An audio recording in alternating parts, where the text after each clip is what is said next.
Hi there, Dr. Katie Thompson here with the Health Improvement Center, finally not having to wear a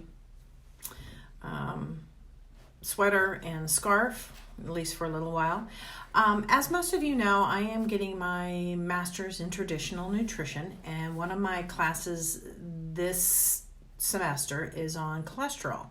And one of the books, or cholesterol and fat, one of the books that I have to read is Nourishing Fats, Why We Need Animal Fats for Health and Happiness from Sally Fallon Morell. If any of you don't know her, she runs Weston Price Foundation.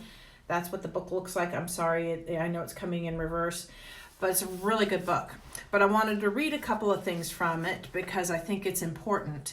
The first part is, in the early 1900s, the chief medical concern was poor health in children, infectious disease, rickets, anemia, and growth problems rightly attributed to poor nutrition.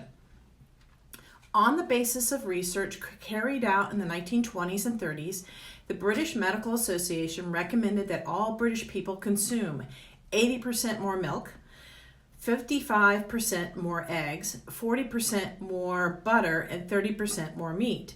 The British government introduced free school milk, that would be full fat milk, and encouraged the consumption of more animal foods, especially eggs.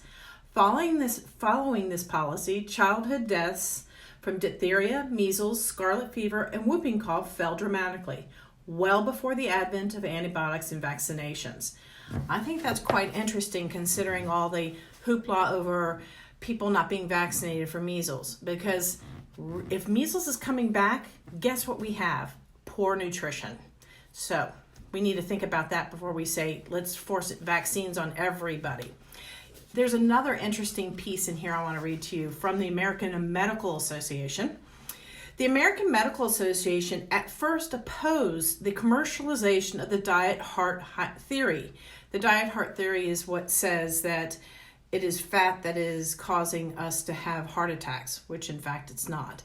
So the American Medical Association at first opposed the commercialization. Remember this, at first opposed it, the commercialization of the diet-heart theory, and warned that, quote, the anti-fat, anti-cholesterol fad is not just foolish and futile, it also carries some risks.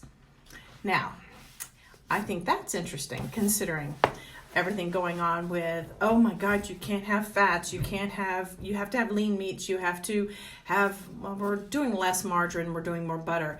But this is what I love about taking this course, because I'm learning so much about the why behind some of these issues. So again, Nourishing Fats, great book, very easy to read. Sally Fallon Morell in my book is just simply amazing. I got to see her speak at the WISE conference late last year. I hope to go to it again this year. I don't know where it'll be held yet. I don't think they know. And she's just got some great knowledge. Yes, she doesn't care for vegetarians. I don't either, but I like meat, so I think that you're going to find yourself having a slew of health trouble when you don't get the saturated fat that you need in your diet. So anyway, I hope this was helpful. You learned something new about where all this cholesterol stuff is coming from, what the AMA's position on it was, and how poor nutrition is what is really causing this measles outbreak. Because look at all the crap that kids eat. They eat Cheerios for breakfast. They eat Pop-Tarts for breakfast. They have sodas or energy drinks. They're drinking coffee at like 12. I'm like, seriously, I hated coffee. I hated the smell of it. I hated the taste of it.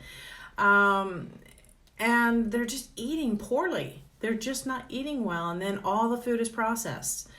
So think on that. If you have any questions, please message me on Facebook at my clinic page, which is the Health Improvement Center. Again, this is Dr. Katie Thompson with the Health Improvement Center, and I hope you were able to get some good information from this. Have a great day.